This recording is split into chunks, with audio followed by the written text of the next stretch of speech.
Assalamualaikum warahmatullahi wabarakatuh. Bismillahirrahmanirrahim. Nahmaduka ya ghafuru ya syakuru wa salli wa sallim barik ala sayyidina maulana Muhammadin wa ala alihi wa sahbihi asma'in nama ba'du. Teng ngersa para habaib, para ulama sedanten ingkang kula hormati, wabil khusus teng pernah Pakde kawula Ki Haji Muhammad Idris Hamid ingkang sangat berjasa tadi menyelamatkan para pejabat diaturi teng dalam kalian Pakde Idris kersane mboten diamu Pak Sukron niku tak anggap prestasi terbaik di hal ini. Terus kula siap jadi korban ngajak Mas Sama kalian Mas Aziz sing ben diamuk ben ono. Alhamdulillah wau diseneni kena khitab nahi mungkar sing kereng. Terus kula niku kadang-kadang nggih saged kereng, tapi kereng kula niku sisi ilmiah. Sisi ilmiah yang ekstrim. Jadi negara ini atau umat Islam ini nggak boleh dilatih, difasilitasi Gus Ipul. Nanti agama ini menjadi bergantung wali napa kota. Saya ingin agama seperti zaman Pak Hamid, izul mu'min qiyamuhu billail, atau syaraful mu'min qiyamuhu billail wa izuhu istighna'uhu anin nas. Terus sing terkos dan tentang mriki nak bengi tahajud terus yakin sujud itu kenangan terbaik, aset terbaik. Sehingga jenengan ra perlu hasud, aku ra wali kota, aku ra kiai gede, aku ra mubalek populer, karena sudah punya nikmat sing khairan minad dunya wa ma fiha. Terus mengke Menteri Keuangan ke kepenak, Menteri Waduh Saumasana sih kepenak, mereka buatan dituntut macam-macam. Orang asik dengan tahajud, dengan sujud. Tapi kalau masyarakat kita ada asik dengan tahajud, ya asik dengan sujud, penggawaannya demo nuntut pemerintah. Terus solusi bangsa ini tidak sekedar pemerintah itu baik, pemimpin itu baik, tapi rakyat juga baik. Kalau nate matur tenggi hasib, putranipun bawa. Kebaikan konsensus itu dimulai dari kita. Misalnya barokahnya orang Indonesia itu sholat. Itu banyak orang yang punya anak cantik itu dilamar orang kaya tidak mau, hanya karena yang kaya raya ini tidak sholat. Padahal kalau nikah sama orang kaya ekonominya selesai. Padahal miskin sekali. Jadi rakyat itu pun heroik Gusipul. Demi cari mantu yang sholat itu direwangi, di mantu marat santri mergo sholat. Sing lamar juga mboten sholat. Nah kalau rakyat sudah punya konsensus gitu, mereka tidak akan milih pemimpin yang terkenal tidak sholat, apapun baiknya sosialnya. Sehingga tolok ukur kebenaran ini menjadi tolok ukur politik juga. Kan nggak mungkin masyarakat yang sholat terus nganggap pemimpin yang baik itu yang tidak sholat. Masyarakat kita anti zina, anti prostitusi, karena itu fahisyah. Sehingga juga tidak milih pemimpin yang punya perilaku seperti itu. Masyarakat kita humanis, menghormati hak-hak orang lain, hak buruh, juga tidak akan milih pemimpin yang jahat, yang sadis, yang macam-macam. Nah nilai bersama ini yang coba kita bangun. Rauh Dawe Pak Sukron bikin sakofa Islamiyah, sehingga ini dimulai dari kita. Kemudian barokahnya ilmu. Kalau kita sudah senang sujud, saya punya banyak hadis, diantara dijelaskan setan itu paling menangis kalau melihat orang mukmin sujud. Kata setan itu, gara-gara sujud saya dikeluarkan dari surga karena menolak sujud tadi. Kalau niku Mbak Idris nanti tentang beberapa daerah yang luar biasa susahnya. Niku barokah buatan bergantung wali kota Pak Ibu. Kalau jadi kiai gede paling nyesal itu satu. Kiai kecil itu di daerah-daerah tertinggal itu mendirikan masjid. Kiai nak pun gede kados kula diundang ning masjid disangoni kas masjid. Wong niku nyesal kula temengeran montek kabeh. Sing kiai cilik melarat muassisul masjid, banil masjid, sing kadang kiai gede kados kula disangoni dhuwit kotak masjid. Lha sing kiai cilik iku gawe masjid, sing kiai gede entuk kok masjid. Itu barokahnya ilmu, saya bisa istighfar. Kalau saya tidak punya ilmu seperti itu, tidak punya ilmu wara seperti itu, mungkin bangga. Untuk sanggup kok kotak masjid niku bangga. Jadi saya mohon dilatih. Keilmuan itu dilatih, sehingga barokahnya itu juga nura yamsi bihi finnas. Allah tidak ngendikan nura yamsi fil madaris wala fil muasasa wala fil masajid, tapi yamsi bihi finnas. Teman-teman kita yang di Taiwan, di Amerika, di Eropa itu di Indonesia dilatih sujud, dan sujud itu jadi kebutuhan. Mereka mahasiswa, mereka pekerja, mereka pejabat. Kepikiran kalau di Korea ada masjid, di Amerika ada masjid, di Eropa bikin masjid, bikin komunitas pendidikan. Itu kalau dari awal dilatih mendapat, tidak akan jadi, karena dilatih nunggu proposal. Tapi barokahnya mereka dari pikirannya sendiri, nura yamsi bihi finnas, teman-teman pekerja itu urunan terus bikin apa? Masjid, bikin pendidikan.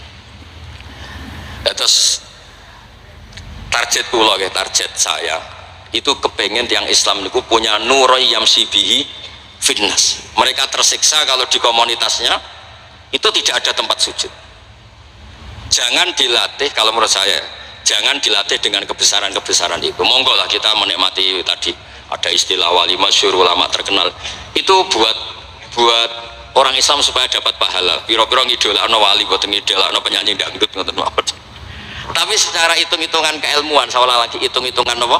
Keilmuan kita ngitung. Kalau semua orang Islam afrodul muslimin gadah semangat bikin sujud, akhirnya pertama ada tempat sujud di Korea itu yang bikin anak-anak TKI, di Taiwan, di beberapa negara Eropa, bahkan di Amerika pertama yang bawa Islam itu kebanyakan juga orang imigran, punya kebutuhan sujud bikin masjid, padahal zaman itu belum mungkin secara hukum negara Amerika, masih imigran gelap, lama-lama jadi orang terpelajar, lama-lama bahkan jadi yang senator macam-macam.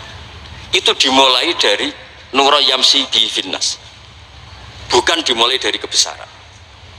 Lalu kalau nu saja nih rada susah, jadi gede nih susah ya wow, takut saya tidak punya kecakapan lagi bina sing nura yamsi bihi napa finnas. Bapak kula nu akrab sangat kalian Mbah Hamid, karena Mbah Hamid sepupu bahasa itu, di antara dawuh yang diingat-ingat itu nur aku soleh-solehku dewe kok terus wong sering ngekei duit. Maksudnya saya soleh-solehnya sendiri untuk taqarrub ila Allah, kok orang ngasih fasilitas napa duniawi. Makanya terus beliau sakho sekali, karena itu menghilangkan hisab. Jadi itu satu-satunya cara untuk menghilangkan apa? Hisab. Kan kita soleh itu inginnya dapat pahala di akhirat, tapi di Indonesia itu baik, orang soleh pun dapat fasilitas duniawi, menjual kesolehan tuh gampangnya masya Allah, sehingga yang nggak soleh pun pura-pura soleh, dan itu akhirnya nyuwun sewu jadi materi. Dulu kita nyari ilmu ikhlas, makanya kata Mbak Mun itu jadi santri ikhlas di bang kiai kok sakit ya, kowe nak jadi santri kiai sapa mbok cucuk, tapi nek jadi kiai koyo saingan karena kayak rival gitu. Jadi ini kalau rilek-rilek mawon. Terus yang terakhir ini kalau buatan lami-lami, kalau cerita tentang iltidah dan aklian. Dari sekian hitung-hitungan, kalau sering jagongan kalian Mas Sama, Mas Aziz, dari sekian hitung-hitungan itu yang bisa mengawal Islam ila yaumil qiyamah itu adalah logika, iltidah dan aklian kalau kata kitab Fathul Bari. Karena kalau hukum wujubul akli, kalau kita zaman ngaji itu ada wajib akli, itu ketika kita kecewa itu tetap. Misalnya saya didik Mas Aziz dengan gaya sosial, sekali ada orang yang lebih sosial saya ditinggalkan. Saya didik masyarakat, sekali beda pilihan pilpres saya juga ditinggalkan, karena ini urusan sosial. Tapi kalau dididik iltidah dan akliyah, ini kata kitab Fathul Bari, orang itu tidak bisa mengelak, karena cocok tidak cocok, logika itu tidak terbantahkan. Ya tadi saya kemarin ngaji di sini juga cerita, kenapa ada syahidah wa annahu la ilaha illa huwa, satu, wal malaikatu wa ulul ilmi qaiman bil qist. Kesaksian itu hanya ada tiga, satu kesaksiannya Allah tentu gak tertandingi, kedua kesaksian malaikat karena melihat langsung surga dan neraka, ketiga kesaksian ahlul ilmi. Berarti dari unsur makhluk itu nomor satu itu ahlul ilm, ulul ilm. Imam Amudi ketika ditanya, kenapa kamu bisa yakin kalau Allah itu ada? Ya jawabannya gampang, hadil makhlukat maujudah. Ini makhluk ini maujud semua. Bagaimana maujudat khalaqahal adam, bagaimana sesuatu yang maujudat kemudian penciptanya adalah nihilisme, sesuatu yang tidak ada. Sehingga Jubair bin Mut'im ini pemikir Arab top, ketika Nabi baca surat Tur, di antara ada ayat am khuliqu min ghairi syai'in, dia langsung Islam. Masa hadil maujudat khalaqahal adam, masa yang maujud diciptakan yang tidak maujud, itu tidak masuk akal. Kemudian ada sulhul Hudaybiyah. Sulhul Hudaybiyah semuanya merugikan Islam, sampai Sayyidina Umar protes, alasna bi Rasulillah, alasna alal haqqi wa hum alal batil. Umar itu protes karena di antara perjanjian Hudaybiyah itu kalau orang Islam masuk kafir dibiarkan, kalau orang kafir masuk Islam dikembalikan. Semuanya merugikan Islam, tapi Nabi mau saja. Nabi hanya minta satu hal, ketika Sulhul Hudaybiyah nggak ada perang, orang boleh mendiskusikan Islam. Sama siapa teks yang dikatakan Imam Zuhri, fama futiha fil islami fathun kana a'zuma minhu innama kanal kital haisul taqonnas falamma kanatil hudnah wa wadu'atil harbu auzaruha wa amana nas ba'du ba'du fatafawadu fil hadis wal munazaah falam yukallam ahadun bil Islam yaqilu syai'an illa dakhala fi. Kalau bawaan orang perang itu inginnya menang, Abu Lahab, Abu Jahal kalau perang inginnya menang, sahabat sendiri perang inginnya menang, sehingga tidak ada diskusi sebetulnya Tuhan itu siapa, yang pantas jadi Tuhan itu siapa. Tapi ketika Nabi minta, oke, kita ada perang 10 tahun, oke, semua perjanjian saya rugi gak apa-apa, tapi orang boleh diskusi Islam. Akhirnya dibanding-bandingkan, Abu Jahal bin Muhammad itu bener di, ya bener Muhammad, Abu Jahal biasa bodoh nih, Muhammad mulai cilik ora tahu bodoh nih, kita titip uang juga di Muhammad, berarti sudah gagal Abu Jahal jadi pemimpin, yang dipemimpinkan Muhammad. Mereka zaman itu masih jangkar, masih nama Muhammad. Terus berhala Namrud, Fir'aun, yang jadi Tuhan itu pantasnya siapa? Kalau yang dipromosikan Muhammad, yang jadi Tuhan ya yang khalaqas samawati wal ardh. Terus Nabi Muhammad juga menantang, ara'aitum ma tad'una min dunil aruni ma khalaqu minal ardi am lahum syirkun fis samawat. Ada kualifikasi jadi Tuhan, syaratnya apa? Dia pencipta langit, pencipta bumi, dia pencipta air, dia ini itu. Abu Jahal enggak, berhala-berhala enggak, Lata Uzza enggak. Akhirnya semuanya masuk Islam gara-gara barokahnya apa? Diskusi. Makanya di Quran sering ada kul ara'aitum, dan Allah mempersilahkan di diskusi itu. Makanya kata Imam Zuhri, falam apa itu tadi, fatafawadu fil hadis wal munazaah, mereka debat terbuka. Nah sekarang itu orang harus ngaji seperti ini. Nah kalau iltidatan aklian tadi yang disebut kitab Fathul Bari, jenengan ngaji saya wajibul akli, setelah itu jenengan kecewa dengan saya, entah urusan politik, entah urusan ekonomi, sampai tidak bisa membuang logika anda, itu tidak bisa. Sampai bisa nggak jadi orang komunis, ateisme, nihilisme, terus berpendapat gini, hadhil maujudat sabaqohal adam wa khalaqohal adam, ini yang maujudat langit bumi penciptanya adalah ketiadaan. Fakih fayakunul adam yu'athir wa yakhluq, bagaimana sesuatu yang tidak ada kemudian bisa menciptakan. Jadi akhirnya paham nihilisme ini lah. Barokahnya ya kayak Indonesia itu, kadang di tonggo kiai ini wis kereng rapati sosial, ya tetap Islam. Mereka iso kecewa kiai tapi wong ora iso kecewa mbek napa Islam. Beda pilpres, beda pilgub, dia tetap Islam. Bahkan orang nyun sewu yang masih suka mabuk, suka main perempuan, itu tidak pindah agama, yang nyun sewu yang tidak melarang itu tetap Islam. Karena logika yang dibangun Islam itu logika sing ma'ruf, logika sing makul, sehingga apapun kecewanya orang Islam. Nah ini pesannya Imam Ibnu Hajar al Asqalani yang nyarai Bukhari, orang Islam itu harus didorong berlatih terus dengan kekuatan iltidatan aklian. Dia punya kenyamanan berpikir, karena agama ini likaumi ya'qilun, likaumi yatafakkar. Makanya dulu Nabi itu urusan sosial pun tuh Nabi kalau ngendikan itu mesti dilogika. Misalnya begini, ini yang urusan tauhid sudah sering saya jelaskan. Sebelum urusan sosial saya cerita Imam Tauhid. Saya berkali-kali cerita, Imam Amudi itu keramatnya itu karena guru matematika. Saya berkali-kali cerita. Terus kata Allah, silahkan ngajar malaikat saya tentang matematika. Itu malaikat diajarkan. Kenapa saya percaya Allah itu wajibul wujud? Beliau nulis, angka 2, 3 sampai 1 miliar itu nisbatnya ke angka 1 itu nisbatul far'i ilal asli. Semuanya itu dinisbatkan ke angka 1, yang 1 itu dasar, yang lainnya itu far. Bu, angka 1 miliar ya dimulai dari 1, 2, 3 dari 1. Berarti al aslu adalah Allahus somad kul huwallahu ahad.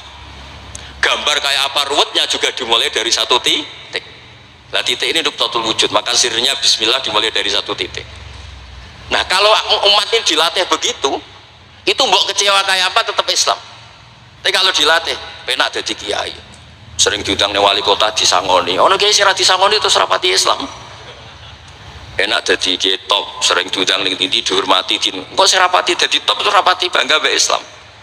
Tapi kalau dilatih iltidah dan akliyah, apapun kondisinya mereka akan nikmati ilmunya sendiri, nikmati akalnya apa? Sendiri. Ada beberapa kasus sosial yang gagal, tapi Nabi bisa mendidik dengan teori iltidah dan akliyah. Ada istaka rojulun, syaka rojulun ila Rasulillah, bapak saya itu nakal sekali ya Rasulullah, sayyul khuluq. Terus bapaknya datang pakai yattaqi walal asoh. Terus Nabi tanya, itu bapak kamu ya? Terus bapaknya, ini orang ini mengadukan kamu itu sayyul khuluq sama anak kamu. Terus kata bapaknya, innahu kana faqiran, innahu kana dhaifan wa ana qawiyyun wa faqiran wa ana ghaniyun. walam amna husean min mali wal yauma ana fakir wa huwa ghaniyun wa ana dhaif wa huwa qawiyyun wa yabkhalu alayya bimali. Niki tiyang anak kula niki riyen ketika kecil kula sugih dekne lemah, kula mampu dia lemah tak urusi. Sakniki kula lemah dekne kuat boten ngurusi kula. Terus Nabi ngendikan masame abi adamin madarin wala hajarin illa baka. Semua makhluk itu menangis karena keluhan bapak kamu itu. Terus Nabi ngendikan anta wa maluka li abika. Kamu dan hasil jerih kamu itu juga aset bapak kamu, sehingga jadi hukum fikih. Kalau al-qatil itu walid tidak bisa dikisos. Bahkan hibatul walid ya waladi boleh dirujuk. Pokoknya selalu orang tua punya hukum apa? Khusus. Ada kejadian lagi imro'atun melapor ke Nabi. Dilaporkan kalau dia sayyi'atul khuluq. Ibu saya itu sayyi'atul khuluq gini-gini ya Rasulullah. Jawabnya Nabi unik. 5 dalam takun kadzalik khina hamalat katis atasyurin. Kenapa kamu tidak ngomel-ngomel seperti ini ketika dia masih baik? Itu yang mengandung kamu 9 bulan. Tapi innaha sayyi'atul khuluq. 5 dalam takun kadzalik khina ardu'atka haulaini kamilan. Terus tapi innaha sayyi'atul khuluq. 5 dalam takun kadzalik khina sahirat lailaha. Khina sahirat laka lailaha wa khina asma'at laka naharuha. Kenapa kamu tidak ngomong seperti itu ketika kamu masih butuh susunya, butuh binaannya? Sekarang kamu kuat baru ngomong gitu. Terus kata pemuda tadi, lakot jasa itu ya Rasul. Saya sudah membalas itu. Apa balasan kamu? Lakot hajat tuha ala uluki. Dia pernah haji tak gendong. Tapi Nabi ngendikan, fawwah ma jazaitaha. Kamu tetap tidak bisa balas jasa ibu kamu. Jadi orang ketika ingat sisi sayyi'atul khuluq ibunya ketika sepuh, Nabi mengeset ulang. Apa seperti itu? 5 dalam takun kadzalik. Kenapa ibu kamu tidak sayyi'atul khuluq ketika hamalat katis atasyurin? Kenapa saat itu kamu tidak digugurkan, dibuang ke kali daripada dia anak akhirnya gak aku jasanya orang tua? 5 dalam takun kadzalik khina ardu'atka haulaini kamilan. 5 dalam takun kadzalik khina tadi sahirat laka lailaha wa asma'at laka naharuha. Itu Nabi. Jadi saya ini termasuk kiai lah yang ingin semuanya kita baik itu karena ada kemampuan iltidha dan aklian, supaya agama ini dikaumi akilun, dikaumi yatafakkar. Kalau agama ini dijual dengan isu-isu sosial, itu bahayanya itu orang-orang kecewa. Loh, saya itu akrab sama Gus Pul, belum pernah main ke wali kota, bukan sok-sokan zuhud. Oh nak disangoni, terus suatu saat disangoni sedarani medit, terus kurang suguhannya tersinggung, terus ribet-ribet. Pokoknya agama kalau dijual sosial itu ribet, karena tuntutannya itu mukafa'ah. Makanya Nabi itu dulu pinter sekali kalau misalnya masalah zina. Ada pemuda itu hiperseks, nggak bisa Islam, karena kalau Islam itu melarang zina. Akhirnya geger, istadzana fi zina. Saya mau masuk Islam tapi boleh zina.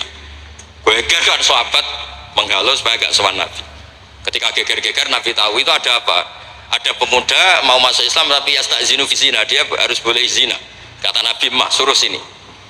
Betul kamu pemuda yang mau masuk Islam kalau tetap boleh zina? Ya Rasulullah, saya ini diperseks, saya ini. Kata Nabi ngendikan pertama itu atuhibbuhu li ummik. Kamu suka anak ibu kamu jadi demenan orang? Ya tidak suka ya Rasulullah. Atuhibbuhu li bintik. Kamu suka punya putri yang jadi demenannya orang? Ya tidak suka Nabi. Terus atuhibbuhu li kholatik, atuhibbuhu li ammatik. Terus dia selalu jawab walan nasuhibbuna. Semua orang tidak suka kalau ibunya begini, putrinya begini, gini. Terus kata pemuda tadi, demi Allah, saya belum keluar dari majelis Rasulullah, tidak ada sesuatu yang abghada syai'in ilayya min zina. Tidak ada sesuatu yang paling saya benci kayak zina, karena diset. Ya sama seperti kita mungkin yang jadi kiai-kiai gede itu dalile al yadul ulya khairun min sufla, tapi prestasi dadi kiai entuk ora tau memberi. Ya sama seperti yang jawab Pak Sukron Makmun. Dulu kiai-kiai dulu itu berjasa, sekarang kita itu makan apa? Jasa.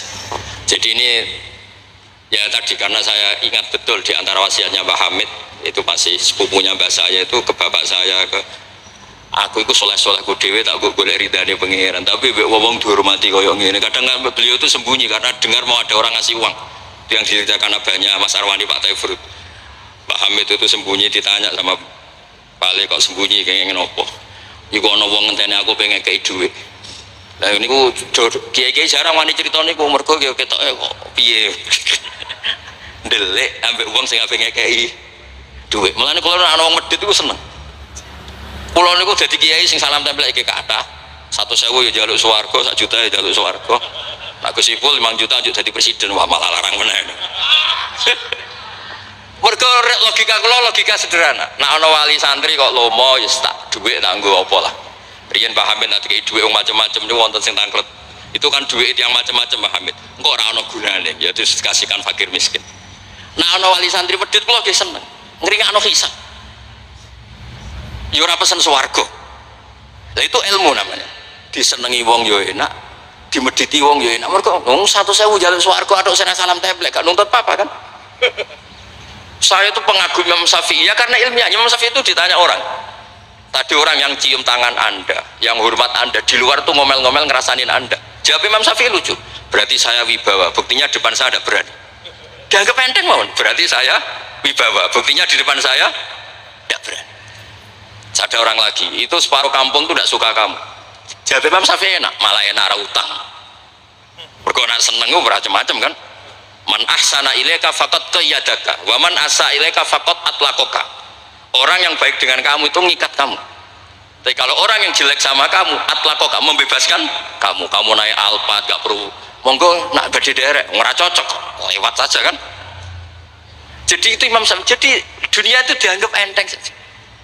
Ada seorang Habib alim alama diceritain orang. Dulu saya kaya tuh teman-teman main ke sini, tapi setelah saya jadi kuli pasar gak ada yang main ke sini. Dikandani sama Habib itu malah bagus tuh. Nak kancamu sing sugih tetep nilai kue, malah nonton kue pas dadi pangkul guru pasar. Malah kue isin juga delok-delokan. Jadi monggo sing nampi melarat koncone do mirip malah alhamdulillah. Anak sering dolan malah sampean isin perkara juga delok-delok. Itu ulama dulu. Jadi fenomena sosial itu diamati enteng saja. Makanya kalau sering ngajari, nak bojomu ngamuk sing syukur. Nah, kok saged syukur? Malah raja lu blonjo. Nak lagi harmonis malah ngajak ning mall balang malah mahal. Jadi apa ya? Saya tuh ingin keilmuan ulama dulu itu ya kayak hikam. Hikam itu udah ada yang nggak baik. Enteng saja. Mata atoka asyadaka birroh, wa mata mana'aka asyadaka kohroh. Kalau Allah sedang memberi kamu, anggap saja Allah ingin memperlihatkan kalau dia itu al-barur rahim, dat yang baik. Wa mata mana'aka asyadaka kohroh. Kalau Allah tidak mengasih keinginan kamu untuk menunjukkan kalau Allah itu al-kohar, al-jabbar, dat yang nggak bisa diintervensi. Sama di pangeran dirayu sepuh gelem kan sawangannya murahan. Sekali-kali egois, gak dituruti. Makanya wa mata mana'aka asyadaka kohroh. Jadi enak saja, pasti kasih Allah ya Allah itu. Ya, kiai yang sering dongo ya bagus, menunjukkan lemahnya. Tapi banyak juga kiai yang dongo itu sepisan terus sudah. Wa innama yunabbahu man yajuzu alhil ikhfal, yang bisa diingatkan itu orang yang mungkin lupa. Doa kemarin Allah masih ingat, kok tak ingatkan lagi itu gimana? Wong Allah tidak lupa. Kalau nanti ngalami usul niku teng Ka'bah bar donga. Sampai 2 hari pe donga mboten saged. Mergo isin pe pangeran wingi ra yo ijek eling, lha apa tak baleni meneh. Itu jenis wa innama yunabbahu man yajuzu alil ikhfal, yang boleh diingatkan orang yang potensi lupa. Padahal Allah tidak lupa. Jadi makomnya wali itu ada yang seneng donga, dalil iftiqori wa tirori, ada yang enggak suka. Enggak sukanya bukan karena enggak mau doa. Karena doa yang kemarin-kemarin sudah dicatat dan Allah tidak akan apa? Lupa.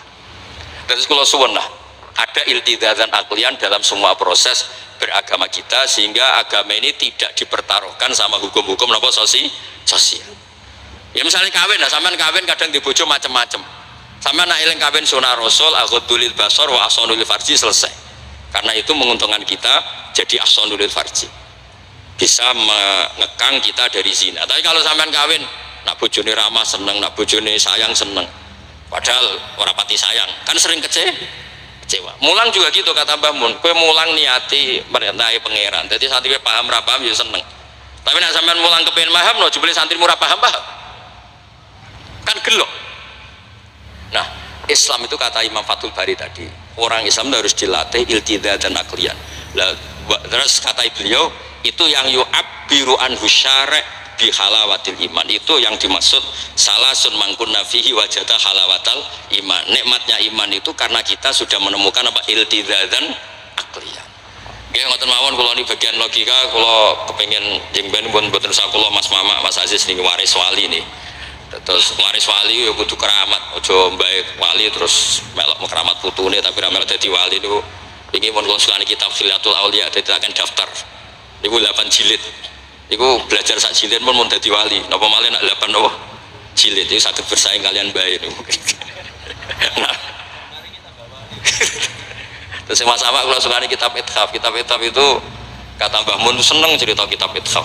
Dikarang Sayyid Zabidi, Murtada Zabidi. Itu kalau Mbah Hamid Pasuruan, misalnya Mbah Hamid, Mbah Dimyati, terus Mbah Mahfud, Mbah Abdullah, Mbah Abdul Manan, ini awaluman lazama min ahli Jawa nih Sayyid Sinten Zabidi. Dan kitab Ithaf itu Masya Allah belum ada kitab nyarai Ikhya sampai 800 tahun kalau nggak 700 tahun. Kan Ithaf itu sekitar tahun 1300 Hijriah, Ikhya itu sekitar tahun 500 sampai 600. Ini nak nyarai itu semuanya ilmiah. Yang paling saya haru itu, ini sebagai penutup, yang paling saya haru itu ketika cerita sholawat. Nabi jadi nabi itu setelah Isa dituhankan oleh penggemarnya, sampai overacting, sampai Nabi Isa itu dituhankan. Monggo guys. Tapi terus Ithaf cerita, kalimat sholawat tuh kalimah yang umat ini tidak akan overacting menuhankan Rasulullah Muhammad Shallallahu Alaihi Wasallam.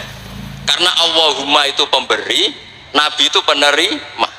Kita tetap mencintai Nabi yang luar biasa, tapi tetap Allah itu pemberi, Allahumma pemberi, Nabi Muhammad penerima. Sehingga nggak akan salah posisi, yang Allah tetap Tuhan, yang Rasulullah Muhammad tetap abduhu wa rasuluh. Barokahnya redaksi sholawat Allahumma sholli ala sayyidina Muhammad, yang Allah tetap Tuhan, yang Rasulullah tetap abduhu wa rasuluh. Apapun senang kita pada Nabi. Itu juga barokahnya apa? Makanya kata Burda yang sering dikutip Said Muhammad, kalau madha Nabi dakmat da'adhun nasara fi nabiyimi wahkum bima syita madhan fihi wa takim. Dan itu kalimat yang luar biasa, yaitu kalimatus sholawat, menunjukkan mahabbah ke Rasulullah, tapi posisinya Allah tetap al-mu'ti, Nabi tetap al-mu'ta, wa nabi wa injalla qadruh muhtajun ila rahmatihi ta'ala. Itu kata Sayyid Zabidi. Kayak apa barokahnya ilmiah? Sholawat yang redaksi kita baca terus, ternyata itu yang menjadikan hadil ummah tidak akan terperosok kayak orang-orang Nasrani. Nggih ngoten mawon, ngapunten kang kathah. Assalamualaikum warahmatullahi wabarakatuh.